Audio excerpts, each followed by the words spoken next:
Details into the drug bust involving a doctor and his medical assistant who are accused of pushing drugs to their patients. That doctor's office in Wilton Manors was operating as cash only. And his services were being sold as subscription packages, not through insurance. Local 10 News reporter Glenna Milberg live with the latest. Glenna.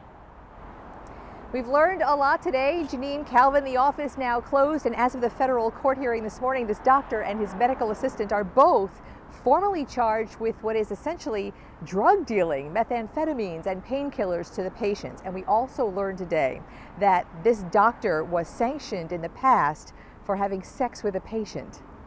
I wish not to speak on her behalf or on anyone's behalf. Supporters left court with no comment, preparing to post bond for Wilton Manors doctor Dominic Rigonati and his medical assistant Jacqueline Fernandez, both now formally accused of dispensing methamphetamines and other mind-altering drugs to patients. They always had people coming and going. Yeah. But he had weird hours, too. Every now and then they wouldn't be here. The Wilton Manors office now closed indefinitely, the scene of one raid by drug agents before the doctor's arrest on Wednesday, the other at the home of the medical assistant who, agents say, used her 17-year-old daughter in the deliveries. I'm heartbroken because that's my mom and she's such a hardworking woman, and my sister, she's younger than me, she's such a good girl. Who were under investigation by our tactical diversion squad for 6 months. The drug-related arrests are the latest concern for the doctor, licensed as an osteopathic physician who markets himself as an infectious disease and AIDS doctor.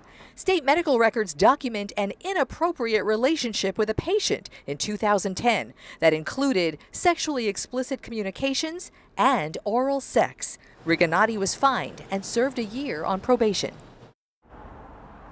The sign on the office door says closed until further notice. It will not be the doctor nor that medical assistant here anytime soon because as a condition of their bond, which they both received this morning, they may not work at all in the medical field. I'm Glenna Milberg live in Wilton Manors tonight, Local 10 News.